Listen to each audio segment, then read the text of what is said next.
Baiklah, Assalamualaikum warahmatullahi wabarakatuh. Perkenalkan, nama saya Ramona Syafitri.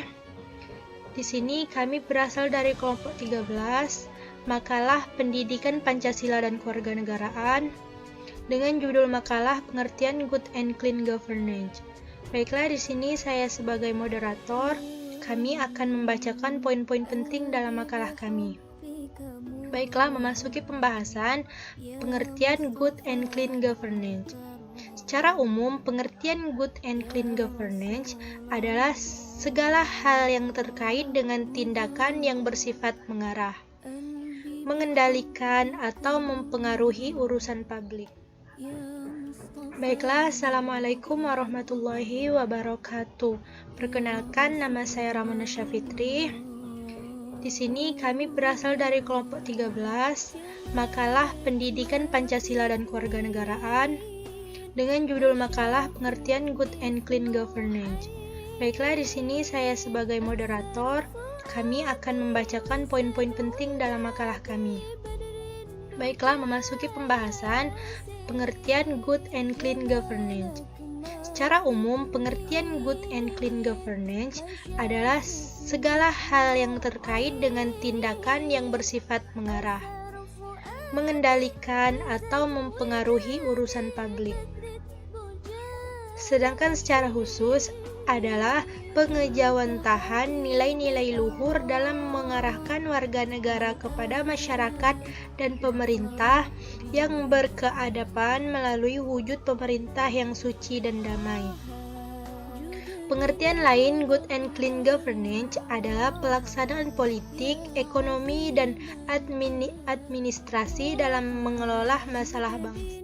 Dan prinsip-prinsip good and clean governance: partisipasi, penegakan hukum, transparansi, responsif, orientasi, kesepakatan, keadilan, efektivitas dan efisien, akuntabilitas, visi strategis.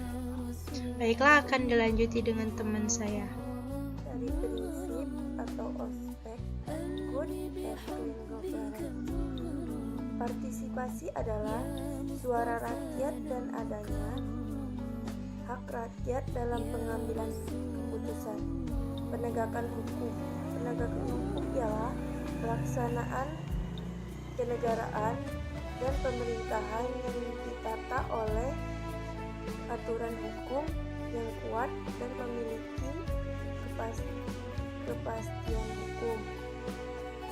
Transparansi, hak yang mutlak dilakukan untuk menghilangkan budaya korupsi di kalangan pelaksanaan pemerintahan. Responsif ialah pemahaman pemerintah terhadap keputusan masyarakat pemerintah. Responsif ialah pemahaman pemerintah terhadap kebutuhan masyarakat pemerintah secara proaktif menganalisis kebutuhan masyarakat. Konsensus ialah keputusan yang diputuskan oleh masyarakat mengenal hak apapun dilakukan memiliki proses musyawarah. Kesetaraan yakni kesamaan dalam perlakuan dan pelayanan karena kenyataan bangsa Indonesia sebagai bangsa yang majemuk baik etnis, agama, dan budaya. Kesimpulannya, good and clean governance sebagai wacana bagi pemerintah untuk mewujudkan kepemerintahan yang bersih, profesional, akuntabel, dan segala bidang serta bebas dari malapraktik. Harus transparan dalam layanan publik supaya negara terbebas dari oknum-oknum yang merugikan warga. Baiklah, mungkin hanya tadi penjelasan poin-poin penting dalam makalah kami.